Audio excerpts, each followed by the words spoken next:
오늘 8장 10절 셋째 천사가 나팔을 부는 겁니다. 이미 인에 대해서도 우리가 이미 상고했던 것처럼 첫째 인부터 넷째 인까지는 동시에 일어나는 사건인 겁니다. 그게 어떤 시간적인 인터벌을 간격을 두고 6개월, 1년 있다가 첫째 천사, 둘째 천사, 셋째 천사 이런 것이 아니고 이 첫째 천사의 나팔로부터 넷째 천사의 나팔까지는 그냥 동시대적인 동시간에 일어나는 환란이 시작되자마자 이제 이루어지는 일이에요. 단지 다섯 번째 천사의 나팔 이것만 우리가 성경에서 정확하게 한때, 두때, 반때 중에 그 반때에 해당된다라는 것을 성경적으로 우리에게 정확하게 말씀해 주시는 거고 나머지는 그냥 환란이 시작되자마자 다 같이 동시에 일어나는 사건이다. 이렇게 보셔야 되는 겁니다. 10절 셋째 천사가 나팔을 부니 횃불같이 타는 큰 별이 하늘에서 떨어져 강들의 3분의 1과 여러 물샘에 떨어진다. 별은 계시록 1장 20절 일곱 교회의 사자를 일곱 별이라고 그러죠. 그러니까 별이라는 것은 곧 누구를 말하는 거예요? 하나님의 종들을 말하는 겁니다. 하나님의 종들인데 횃불같이 타는 큰 별, 그러니까 세상에서 아주 유명한 하나님의 종인 겁니다.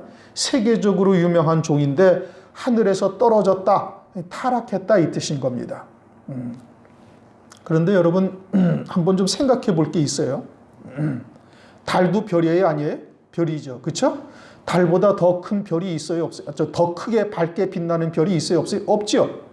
그러면은 횃불같이 타는 큰 별이라는 것은 땅에 가까워 오면 올수록 더 크게 보이는 거예요. 그렇다고 달이 다른 은하수나 이런 데 있는 은하계나 또는 천체에 있는 어떤 우주 만물의 그런 별들보다 월등하게 큽니까? 아니에요. 그렇게 크지 않다는 말씀이에요. 그런데 이것이 지구상에 아주 땅에 가까이 오니까 아주 큰 별처럼 보이는 거예요. 그렇죠? 실제 이 온 우주상에는 그보다 훨씬 더 큰 별들이 수도 없이 많이 있다는 말씀이에요. 그런데 너무나 멀리 떨어져 있어서 그 별이 작은 별처럼 보일 뿐이지 실제 달이 큰 별이 아니란 말이에요. 그런데 이것이 큰 별이라는 것은 뭘 말하는 거예요? 하늘에서 땅으로 점점 가까워 오니까 큰 별처럼 보이는 거예요. 무슨 얘기인지 이해가 되셨습니까? 별은 어디에 있어야 돼? 하늘에 떠 있어야 돼. 창세기 1장에 하늘에 해와 달과 별들, 큰 광명, 작은 광명 또는 별들을 하늘에 두시고 그들에게 어디를 비추라고? 땅을 비추라고 말씀하셨단 말이에요. 땅만 비추는 거예요. 해, 달, 별이 어디만 비춰요? 땅만 비춰요. 그럼 땅은 뭘 말하는 거예요? 하나님의 자녀들을 말하는 거예요. 아담, 흙으로 만들어 온 하나님의 자녀들에게 해, 달, 별, 큰 광명, 작은 광명, 그리고 별들을 하늘 궁창에 두셔서 땅만 비추라는 거예요. 실제 해, 달, 별들은 바다도 비추고 숲도 비추고 저 강도 비추고 온 천지를 다 비춰요. 그런데 성경에서는 그 별들이 어디만 비추라는 거예요? 땅만 비추라는 거예요. 그럼 별은 어디에 있어야 되는 거예요? 하늘에 있어야 되는 거예요. 그럼 별들이 하늘에 있어야 된다는 뜻은 뭐예요? 하늘에 속한 자가 되어져서 하늘에 속한 하나님의 말씀을 가지고 땅에 있는 하나님의 백성들로 하여금 하늘 소망 가운데 살아갈 수 있는 자들로 하나님의 말씀으로 가르치고 하늘의 그리스도의 형상으로 세워갈 이와 같은 사명을 받은 거예요. 그게 교회가 할 일이란 말이에요. 그런데 이것이 땅으로 점점 가까워지니까 큰 별이 되고 사람들이 큰 별로 보이고 더 많이 보이고 그래서 세상에서 아주 유명한 자가 되어졌는데 어떻게 됐다는 거예요? 떨어졌다는 거예요. 어디로 떨어졌어요? 하늘에서 팍 떨어진 거예요. 그럼 하늘에서 떨어졌다. 이것은 다시 하늘로 올라갈 수 있는 가망성이 완전히 끝났다 이겁니다. 그러면은 하늘로 올라갈 수 있는 가능성이 완전히 다 끊어지고 이제 완전히 땅에 속한 땅에 떨어진 똥별이 됐다라는 의미는 뭐예요? 이제 짐승표를 받고 짐승을 경배하는 자들로 완전히 전락했다. 더 이상 돌이킬 수가 없다 이겁니다. 그러면서 그들이 어떻게 한다는 거예요? 강들의 3분의 1과 여러 물샘에 떨어지니 강들과 물샘은 말씀이 나오는 강단을 의미하는 겁니다. 큰 교회는 강물이고 작은 교회는 작은 샘물이고 그곳에 떨어졌어요. 그러니까 환란 중에 타락해서 큰 교회, 작은 교회 할 거 없이 말씀이 변질된다 이겁니다. 누구에 의해서? 땅에 떨어진 큰 별, 횃불같이 타는 큰 별에 의해서 하나님의 말씀이 다 변질되는 거예요. 왜요? 세상에서 유명한 종이라는 것은 모든 이 땅에 있는 지상에 있는 교회들의 흠모의 대상인 거예요. 그리고 권세가 있죠. 물질이 많으니까. 세상에서는 물질이 권세이니 권세가 있단 말씀이에요. 그래가지고는 많은 사람이 다 추종하고 따르고 있어요. 그런데 그가 물샘에 떨어져 가지고 쑥물이 되는데 그 물이 마치 생수인 것처럼 진리의 말씀인 것처럼 그것을 다 받아먹고 있는데 그가 결국은 짐승을 경배하는 자요, 짐승표를 받은 자요, 음녀교회가 딱 되어지니, 그러니 그들이 어떻게 되는 거예요? 다 물이 이제 쓰게 되어져서 물샘이 이제 다 죽는 자가 되는 것이죠. 11절. 그래서 이 별의 이름은 쑥이라. 물들의 3분의 1이 쑥이 되매 그 물들이 쓰게 됨을 인하여 많은 사람이 죽더라. 물이 쓰단 말이에요. 그래서 많은 사람이 죽었다라는 것은 육신이 죽었다는 얘기예요? 영적으로 죽었다는 얘기입니까? 영적으로 죽었다는 얘기예요. 그럼 무엇으로 인해서? 물이 쓴 물이 돼가지고, 이렇게 쑥물인데 그것이 쓰다 이겁니다. 신명기를 한번 보십시다. 쓴 물이 뭐를 말하는가? 신명기 32장을 보시면은, 신명기 32장 32절 33절을 읽습니다. 신명기 32장 32, 33절. 그들의 포도나무는 소돔의 포도나무요 고모라 밭의 소산이라. 그들의 포도는 쓸개 포도니 그 송이는 쓰며 그들의 포도주는 뱀의 독이요 독사의 악독이라. 다시 말하면 소돔과 고모라의 교훈과 같은 말씀은 아주 쓸개 포도요. 쓸개 포도요. 그 송이는 쓰고 그들의 포도주는 뱀의 독이요 독사의 악독이라. 말세는 노아의 때와 같다 하고 또 어디 때와 같다? 롯의 때와 같다. 롯은 어디에 있었던 거예요? 소돔과 고모라에 있었던 거예요. 그러니까 소돔과 고모라의 포도송이는 쓰며 그리고 그들은 아주 독사의 악독이요, 독사의 독이요, 뱀의 악독이라고 말씀하고 있는 거예요. 그러니까 그들의 같은 음행케 하는 하나님의 말씀을 가지고서 있던 이 땅에 떨어진 별에 의해서 하나님의 백성들이 이제 음행의 포도주를 먹음으로 다 음녀가 되게 하고 적그리스도를 경배하게 하는 말로 바뀌어지는 것을 말하고 있는 겁니다. 이것은 뭐 이미 오늘날 음행의 포도주가 무엇인지 또 누룩이 섞인 떡이 무엇인지는 이제 충분히 다 우리가 분별할 수가 있다 이겁니다.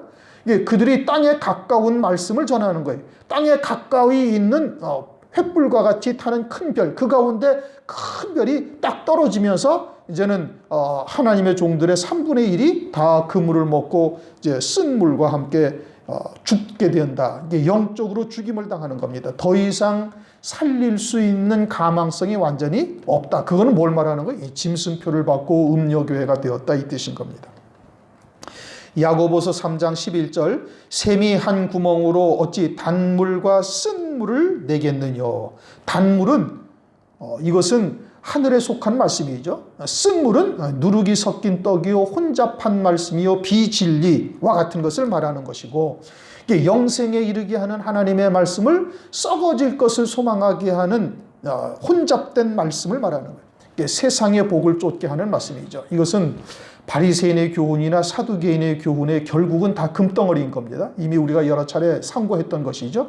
세상에 복된 것이 그들의 신앙의 본질적인 목적으로 딱 바뀌어지게 되는 거예요. 그런데 우리가 이미 이제 알고 있는 것처럼 적그리스도가 등장하면 이 온 세상이 경제 공황 상태에 있을 때 이제 등장을 합니다. 뭐 우리가 코로나로 인해서 잠깐 이제 여러 가지 어려움을 겪고 있죠. 이와 같은 때에 이러한 경제를 온 세계 경제를 다시 회복시키는 기가 막힌 묘수를 가지고 등장을 하면서 온 세계에 추앙을 받는 인물로 등장하는데 그러면서 그가 하는 말이 사랑과 평화를 반드시 외치는 겁니다. 그래가지고는 모든 사람들이 다 그러니까 진리가 3분의 1 정도 어두워져서 빛을 발하는 역사가 감소하게 된다 이겁니다. 적그리스도에 의해 큰 성 바벨론에 의해 그리고 큰 별의 타락에 의해서 그렇게 되는 것이죠. 그리고는 비진리가 마치 진리인 양 대세를 이루게 되고 있음을 말하고 있는 것이고 달의 3분의 1이 또 그처럼 침을 받는다. 이것은 다른 율법, 어둠 가운데 있는 하나님의 백성들로 하여금 잘못된 길을 깨닫고 회개케 하여 돌이키게 하는 역사인데, 이와 같은 율법도 이제는 훼손되어져서, 즉 누룩이 섞인 떡이 되어져서 이제 회개케 하는 역사도 이제 그와 같이 사라지게 되어지고, 이제 하늘에 속한 자가 되어져서 영생의 열매 맺는 삶이 무엇인지, 진리가 무엇인지 바른 길로 인도하여야 할 이와 같은 주의 종들도 그 빛을 잃게 되는 거예요. 무엇으로 인해서? 큰 별이 하늘에서 떨어지는 것으로 말미암아 침을 받는다. 이것은 공격을 받는다 이겁니다. 위협받기도 하고 회유하여 변질되게도 하는 역사가 있다 이겁니다. 그러니까 적그리스도와 큰 성 바벨론에 의해서 협박을 받기도 하고 회유를 당하기도 해서 이처럼 진리를 증거하게 하지 못하게 하는 역사가 있음을 말하고 있는 겁니다. 그러면은 해, 달, 별, 즉 진리의 말씀을 쫓는 교회들이 침을 받아서 이처럼 빛을 잃게 되어지는 역사가 성경에 또 어디에 있는가? 이것은 우리가 창세기를 하면서도 이미 상고를 했는데 한번 보시기 바랍니다. 창세기 7장을 보시면은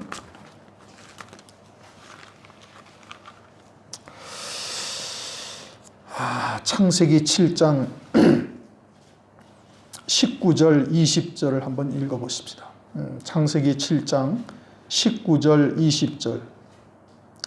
물이 땅에 더욱 창일함에 천하의 높은 산이 다 덮였더니 물이 불어서 15규빗이 오름에 산들이 덮인지라.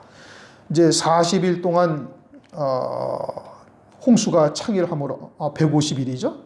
홍수가 땅에 40일이 있어서 땅에 참일함으로 이제 물이 차가지고 천하의 모든 산이 덮였다라고 말씀하고 있죠. 하늘 아래 모든 산이 다 덮였다는 거예요. 그런데 불과 15규빗의 물이 또 불었어요. 15규빗이라면 약 7m에서 8m 정도 되는데 그 정도 물이 부르니까 또 산들이 덮였다. 그렇게 말하고 있어요. 그러니까 이 말씀이 문자적으로는 맞지 않는 말씀이에요.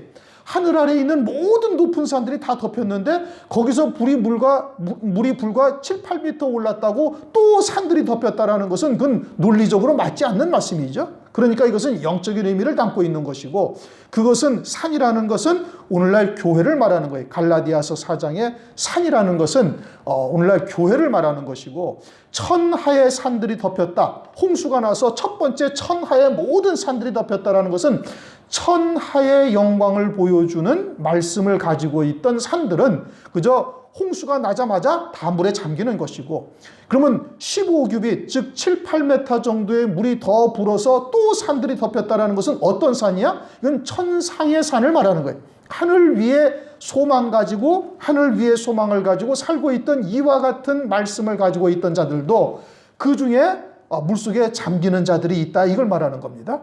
그러면은 그렇게 물속에 잠기는 자들, 소위 말하는 아들의 신앙이죠. 오늘날로 말하면 아들의 신앙인데도 불구하고 물속에 잠기는 자들이 뭐냐? 이것은 마태복음 2장 15절 16절에 하나님께서 요셉으로 하여금 아기를 데리고 애굽으로 내려가라 하고, 애굽으로 내려갔을 때 그것이 호세아서 11장 1절 내 아들을 애굽에서 불렀다 함을 이루리 함이라고 말씀하시고, 그리고 나서는 헤롯 왕이 어떤 일이 벌어지? 2살 이하의 사내 아이를 베들레헴 인근에 있는 자들 다 죽여버려요.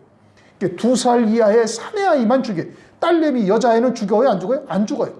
아들의 신앙이 돼 갓난아이 말씀의 초보인 자들이 헤롯 왕, 즉 적그리스도를 상징하는데 적그리스도에 의해서 죽임을 당하는 거예요. 영적으로 죽임당하는 거예요. 그러니까 진리의 교회가 3분의 1이 망하는 자가 된다 이겁니다. 언제? 환난 날에. 이것을 베드로후서 3장 10절을 보시면, 이거 이제 지난번에 우리가 다 상고를 했던 겁니다. 베드로후서 3장 10절을 보면 이렇게 말씀하시: 그러나 주의 날이 도적같이 오리니 그날에는 하늘이 큰 소리로 떠나고 체질이 뜨거운 불에 풀어지고, 라는 이 체질이라는 단어가 스토이케이온이라는 헬라어인데, 이 체질이 이 지금 주의 재림의 때입니다. 지금 베드로후서 3장 10절 말씀은 주의 날이 도적같이 오린다라는 것은 주의 재림의 때를 말하는 것이고, 그때 하늘이 큰 소리로 떠나가며 하늘 영광이 이제 그때로부터는 다 사라지게 되어지고, 체질이 뜨거운 불에 풀어진다라는 것은 녹아진다, 망한다 이 뜻이죠. 그런데 이 체질이라는 단어가 히브리서 5장 11절에 말씀의 초보를 뜻하는 겁니다. 똑같은 헬라어인데 히브리서 5장 11절에서는 말씀의 초보로 번역이 되어 있고, 베드로후서 3장 10절에는 체질이라는 단어로 번역이 되었어요. 그러니까 말씀의 초보가 녹아지고 없어진다는 거예요. 언제? 주의 재림의 때, 환난 날에. 그들이 누군데? 그들은 젖먹이 어린아이 신앙이요, 그것을 헤롯 왕 때 2살 이하의 사내 아이만 딱 죽이는 것으로 영적으로 그와 같이 죽임당하게 되어질 것을 말씀하고 있는 거예요. 그러니까 해가 3분의 1이 또는 달, 별들의 3분의 1이 침을 받는다. 그래서 그 빛을 잃는다는 것은 진리에서 떠나게 되어지고 타락하게 되어진다는 것을 말하는 것이고, 그러니 진리의 교회라 할지라도 어린아이 젖먹이의 신앙이 환난 날에 어떻게 된다는 거예요? 망하는 자, 멸망하는 자, 짐승표를 받고 멸망하는 자가 되어질 것을 말씀을 하고 있는 겁니다. 그런데 이제 한 가지 문제가 있어요. 뭐냐? 7절, 8절, 10절을 보면은 계속해서 첫째 천사가 나팔을 부니까 땅 3분의 1이 타지죠. 또 둘째 천사가 나팔을 부니까 바다의 3분의 1이 타서 사라지고, 셋째 천사가 나팔을 부니까 강과 물샘의 3분의 1이 또 이제 변질되어져서 죽는 자가 되어지고, 넷째 천사가 나팔을 부니까 이제는 해, 달, 별의 3분의 1이 침을 받아서 또 빛을 잃게 되어진다. 이렇게 지금 말씀하셔요. 그렇죠? 자, 스가랴서를 한번 보십시다. 스가랴서는 말라기, 구약성경 말라기 앞에 있습니다. 스가랴 13장을 보시면은 이런 말씀이 있어요. 스가랴 13장 7절부터 9절을 읽겠습니다.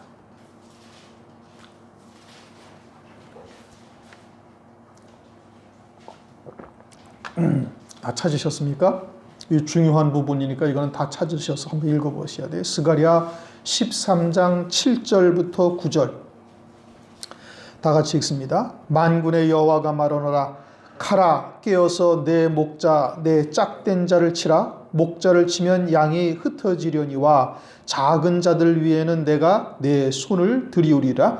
여호와가 말하노라. 이 온 땅에서 3분의 2는 멸절하고 3분의 1은 거기 남으리니 내가 그 3분의 1을 불 가운데 던져 은같이 연단하며 금같이 시험할 것이라.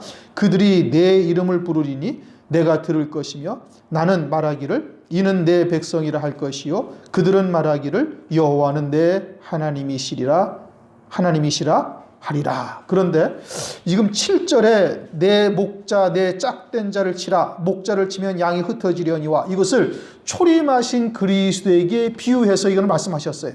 그러니까 그것이 초림하신 그리스도를 주님을 십자가에 못 박게 되어지니까 하나님의 백성들이 사도들도 흩어지고 다 이제 예루살렘에서 유대 땅에서 바깥으로 나갔죠. 이제 그 상황을 이야기한 것이라고 이제 신약 성경에서 이것을 인용해서 말씀하셨어요.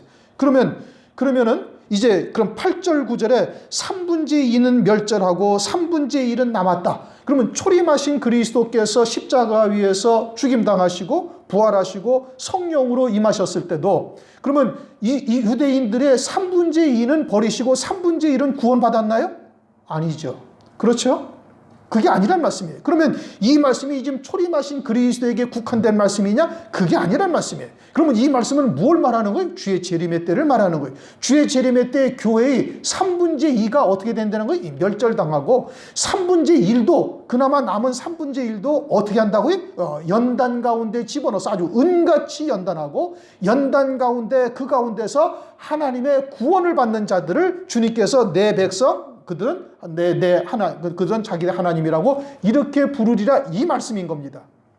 자, 그러면은 첫 번째, 두 번째, 세 번째 나팔 불고 네 번째 나팔까지 불 때 이것이 이제 동시대적인 사건이라고 제가 말씀드렸어요. 첫 번째 인에서 네 번째 인까지 동시대적인 일이고, 이것이 환란이 시작되자마자 그와 같은 일이 벌어지면 제일 먼저 어떻게 돼? 3분의 1은 즉시로 다 짐승표를 받게 되어지는 거예요.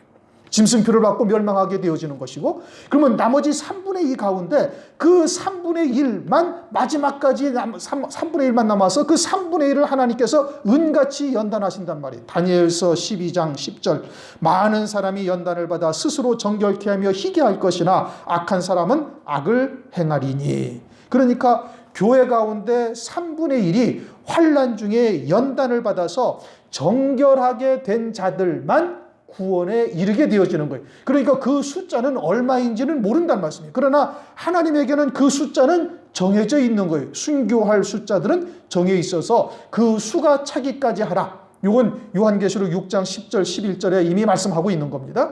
그러니까 그 숫자가 정해져 있어요. 환난 날 사역할 두 증인도 14만 4천의 종으로 정해져 있어요. 그리고 순교할 자들도 아무라도 능히 셀 수 없는 무리가 흰옷을 입었다. 요한계시록 7장 9절에 그렇게 말씀하시는데, 이것이 무한대의, 우리가 생각하는 그건 무한대의 숫자가 아니다. 이미 말씀을 드렸어요. 다시 확인해 봐요. 민수기 23장입니다. 자, 민수기 23장 10절. 민수기 23장 10절 다 같이 읽습니다. 야곱의 티끌을 네 능히 계산하며 이스라엘의 4분의 1을 네 능히 계수할꼬. 그런데 하나님께서 이스라엘 백성들을 다 숫자를 세렸어요? 안 세렸어요? 다 헤아렸어요. 나올 때도 출애굽한 이후 가나안 땅에 광야에서 한번 헤아렸고, 40년 연단 후에 들어갈 자들도 또 한 번 헤아렸어요. 그런데 그들을 하나님께서는 지금 뭐라고 성경에 기록하고 계셔요? 아무라도 능히 셀 수 없는 숫자라고 말씀하고 있고, 그 4분의 1도 어떻게 네 능히 계수할꼬. 그러면 지금 두 번째 계수했을 때도 실제 얼마였어요? 한 60만 명 정도가 두 번째도 20세 이상의 남자로서 계수함을 받은 거예요. 그런데 그들을 성경에서는 뭐라고 말씀하셔요? 아무래도 누가 네 능히 계산할 수가 있겠느냐? 아무래도 계산할 수가 없다, 이 뜻이에요. 그러면은 요한계시록 7장 9절에서 말씀하시는 흰옷 입은 무리들, 요한계시록 7장 9절 아무라도 능히 셀 수 없는 큰 무리라는 것이 수백만 명, 수천만 명이 되어져서 셀 수 없는 자들이 순교하고 그와 같은 영광에 이르느냐? 그것은 아니다, 이 뜻인 겁니다. 무슨 얘기인지 이해가 되셨습니까? 이제 마가복음도 한번 보십시다. 마가복음 13장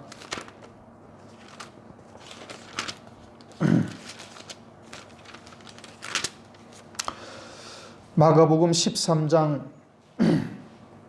3절 4절을 읽습니다. 마가복음 13장 3절 4절. 예수께서 감람산에서 성전을 마주대하여 앉으셨을 때에 베드로와 야고보와 요한과 안드레가 종용이 묻자오되 우리에게 이르소서 어느 때 이런 일이 있겠사오며 이 모든 일을 이루려 할 때 무슨 징조가 있사오리까? 자, 지금 누구만 물어요? 베드로, 야고보, 요한, 안드레 4명만이 물어요. 제자는 몇 명인데? 12명이에요. 12명 가운데 4명이면 몇 분의 1이에요? 3분의 1이에요. 지금 마태복음에서는 이렇게 안 나와 있어요. 마태복음에서는 누가 물었다고 얘기하지 않고 제자들이 물었다고 얘기하시는데, 여기서는 그 제자가 누구냐? 딱 4명만 말씀하고 계세요. 그러니까 이것은 대표 계시로서 주님의 재림에 대해서, 마지막 때 재림에 대해서 관심을 가지고 있는 자들이 하나님의 백성 가운데 3분의 1 정도만 관심을 가지고 있는 것이고, 나머지는 아예 관심조차 없는 거예요.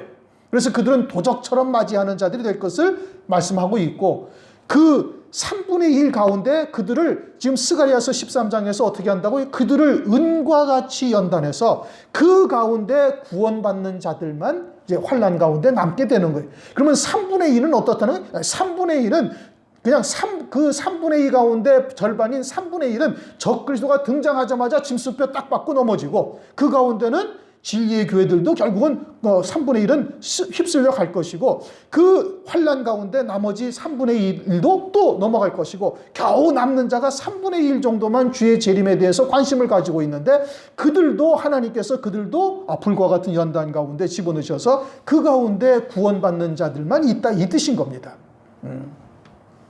우리가 얼마가 다 구원받는다 이것은 정확하게 얘기할 수가 없죠. 그러나 어느 정도 유추해서 우리가 생각은 할 수가 있는 겁니다. 이제 13절 내가 또 보고 들으니 공중에 날아가는 독수리가 큰 소리로 이르되 땅에 거하는 자들에게 화가 있으리라. 독수리는 악한 영을 상징하고 있는 겁니다. 일반적으로도 독수리를 통해서 보면 독수리가 살아있는 동물에게 달려들어요? 안 달려들어요? 안 달려들어요. 죽은 시체에게만 갑니다. 죽은 사체만 가요. 그러니까 영들이 죽어있는 자들에게 지금 독수리가 와가지고 얘기하고 있는 거예요. 마태복음 24장 28절 죽음이 있는 곳에는 독수리들이 모일지니라.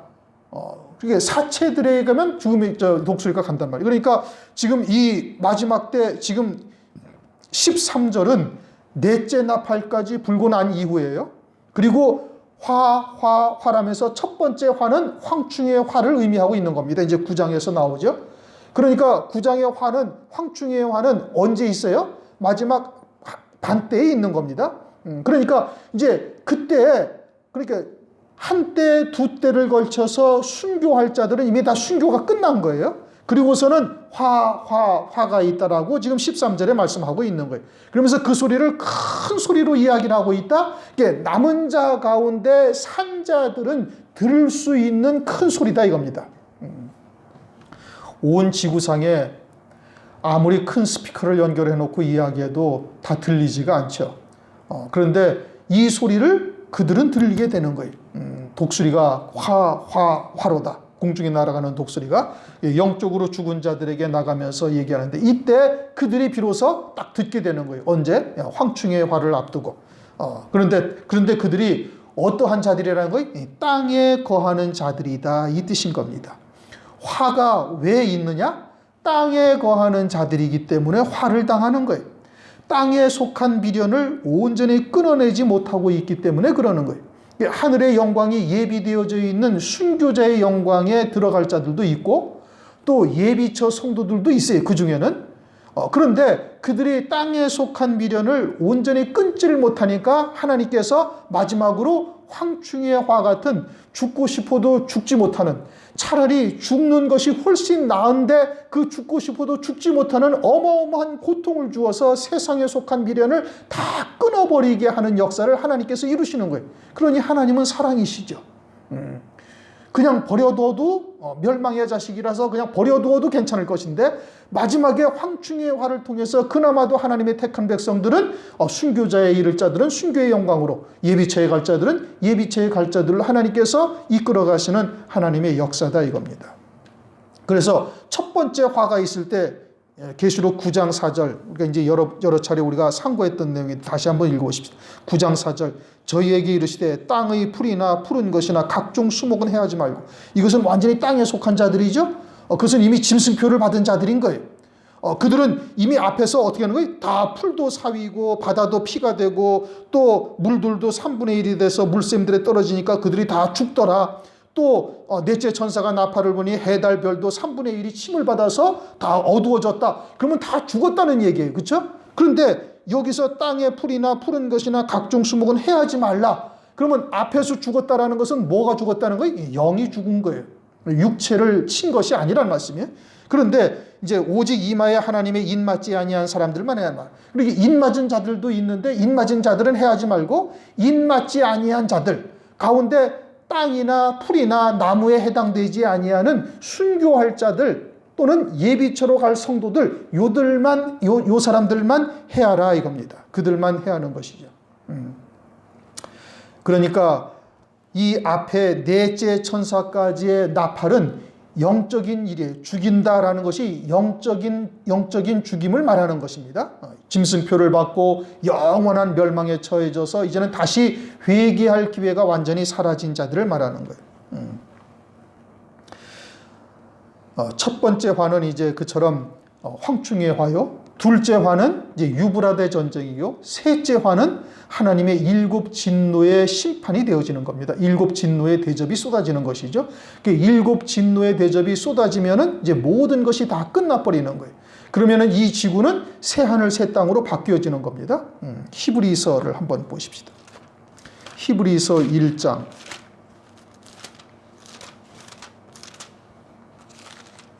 히브리서 1장 10절부터 12절까지 한번 읽습니다. 히브리서 1장 10절. 또 주여 태초에 주께서 땅에 기초를 두셨으며 하늘도 주의 손으로 지으신 바라. 그것들은 멸망할 것이나 오직 주는 영존할 것이요 그것들은 다 옷과 같이 낡아지리니. 뭐가? 땅에 기초를 두시며 천지 만물을 지으신 것들, 그것들이 어떻게 된다는 거예요? 옷과 같이 낡아지고 의복처럼 갈아입게 된다. 옷과 같이 변할 것이나 주는 여전하여 연대가 다함이 없으리라. 그렇게 말씀하셨죠. 그리고서 이제 계시록 16장을 한번 보십시다. 계시록 16장 17절부터 읽습니다. 이제 마지막 일곱째 나팔이 불면은 일곱 진노의 대접이 등장하라고. 일곱 진노의 대접 가운데 요한계시록 16장 17절 이하는 일곱째 대접입니다. 제일 마지막 대접이죠. 마지막 대접. 일곱째가 그 대접을 공기 가운데 쏟음에 큰 음성이 성전에서 보좌로부터 나서 가로되 되었다 하니 번개와 음성과 내성들이 있고 또 큰 지진이 있어 어찌 큰지 사람이 땅에 있어오므로 이같이 큰 지진은 없었더라. 큰 성이 네 갈래로 갈라지고 만국의 성들도 무너지니 큰 성 바벨론이 하나님 앞에 기억하신 바 되어 그 맹렬한 진노의 포도주 잔을 받음에 각 섬도 없어지고 산악도 간데 없더라. 또 중수가 한 달란트나 되는 큰 우박이 하늘로부터 사람들에게 내림에 사람들이 그 박제로 인하여 하나님을 회방하니 그 재앙이 심히 크미로라. 여러분, 땅이 세 갈래로 갈라져서 다 뒤집어진다는 얘기예요. 마치 옷을 갈아입듯이 싹 갈아입게 되는 거예요. 그러면 주님이 재림하실 때 새 하늘 새 땅이 되는 겁니다. 새 하늘 새 땅. 베드로후서 3장 11절을 보면 베드로가 내가 새 하늘 새 땅을 바라보는도다. 이사야서 65장도 보면은 새 하늘 새 땅을 이제 임하게 되어질 것을 말씀하고 있어요. 그러면 주님이 재림하시면 이 공해와 이제 여러 가지의 물질로 오염되어 있는 이 지구가 전부 다 새 하늘 새 땅으로 다 뒤집어져서 바뀌어지는 거예요. 또 중수가 한 달란트나 되는 우박이 떨어진다라는 것은 한 달란트는 어느 정도의 무게냐면 60kg 정도의 무게인 겁니다. 그러면 하늘에서 우박이 손바닥만한, 주먹만한 것만 떨어져도 이 건물 같은 거 다 그냥 사라져 버리는 겁니다. 그런데 60kg이나 되는 우박 덩어리가 하늘에서 그냥 온 지구상에 다 떨어진다면은 지구상에 건물이나 기타 구조물들이라는 것이 남아있는 것은 하나도 있을 수가 없어요. 그런지 완전히 다 뒤집어지고 새롭게 되어지는 것을 말씀하고 있는 것이죠. 지구상에 남아있는 모든 자들이 다 죽게 되어지고, 그리고 지구상에 있는 모든 건물들이나 이런 것들은 다 뒤집어져서 망하게 되어지고 무너지게 되어지는 것을 말씀하고 있는 겁니다. 그러면은 이제 그때 주님께서 재림을 하시게 되어지는 것이죠. 지상 재림을 하게 되는 겁니다. 계시록 11장 15절 말씀처럼 이제는 새 하늘 새 땅으로 바뀌고 주님이 친히 다스리시는 그리스도의 나라가 이루어지며 첫째 부활하는 성도들이 만왕의 왕이신 그리스도와 함께 왕으로서 다스리는 그러한 나라가 되어지는 겁니다. 그러면서 화가 있으리로다. 이외에도 새 천사의 불 나팔 소리를 인함이로다. 이제 우리 교회 성도들은 이 화에 들어가서는 절대 안 되는 겁니다. 첫 번째 화에도 들어간다면은 이거는 그동안 말씀으로 교육받고 말씀으로 가르친 효과가 하나도 없는 거예요. 비록 순교하는 성도나 예비처로 간다 할지라도 이 첫 번째 화에도 들어가서는 절대 안 되는 겁니다. 그러니까 어지간하면은 한 때, 두 때에 다 순교로서 딱 끝나고 하나님 나라에서 이제 있어야 되는 것이죠. 그런데 첫 번째 화에 들어가는 자들이 어디에 있는 자들이라고요? 땅에 있는 자들이다 이겁니다. 이제 말라기를 한번 가서 보십시다. 구약성경 마지막 말라기 3장 8절부터 부터 11절까지 있습니다. 3장 8절. 사람이 어찌 하나님의 것을 도적질하겠느냐. 그러나 너희는 나의 것을 도적질하고도 말하기를 우리가 어떻게 주의 것을 도적질하였나이까 하도다. 이는 곧 11조와 헌물이라. 너희 곧 온 나라가 나의 것을 도적질하였으므로 너희가 저주를 받았느니라.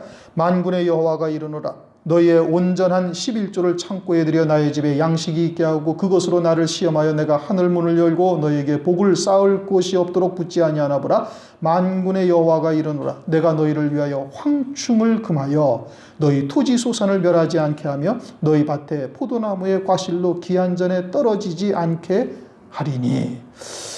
자, 황충을 금한다고 말씀하고 있죠.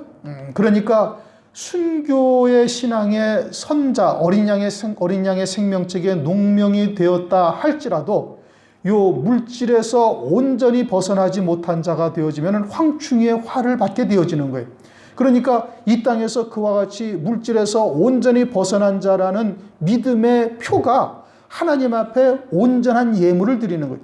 여기서 11조라고 이야기한 것이 딱 11조만을 말하는 것이 아니에요. 11조를 정확하게 하나님께 드리면 여기에서 벗어난다. 이게 말하는 것이 아니라 이미 8절에서 11조와 헌물이다. 즉 하나님께 드려야 할 온전한 예물. 거기에는 뭐 감사의 예물도 있을 것이고 기타 등등도 있을 것이고 이와 같은 하나님 앞에 바른 재물관을 가지고 있는 자가 되어지지 아니하면 결국은 황충의 화를 받게 되어질 것을 말하고 있는 거예요. 그래서 교회에서 그와 같이 믿음으로 말미암아 물질에서 벗어난 자라는 것이 어떻게 나타나죠? 하나님 앞에 온전한 헌신하는 것으로 나타나지는 거다 이겁니다. 헌금을 강요하는 말이 아니고 환난 날에 최소한도 황충의 화는 받지 않아야 된다 이겁니다. 황충의 화를 받는 이유가 뭐냐? 그것은 온전히 땅에서 끊어진 자가 되어지지 못했기 때문에 그런 거예요. 땅에서 완전히 나는 끊어진 자요, 육에 속한 자가 아니라 하늘에 속한 자라는 것을 어떻게 나타내는가? 그냥 듣고 아는 게 아니라 그것이 믿음으로 삶의 하나가 되어져서 나타나야 되는데 그것이 뭐냐? 그것이 11조와 헌물이다. 성경에서 그렇게 말씀을 하고 있는 겁니다. 그렇게 세상에서 끊어진 자로서 믿음의 열매가 나타나지 아니하면 결국 황충의 화를 통해서 하나님께서 그와 같은 세상에 속한 미련을 다 끊어내게 하신다. 그걸 말씀하고 있는 것이지요. 기도하시겠습니다.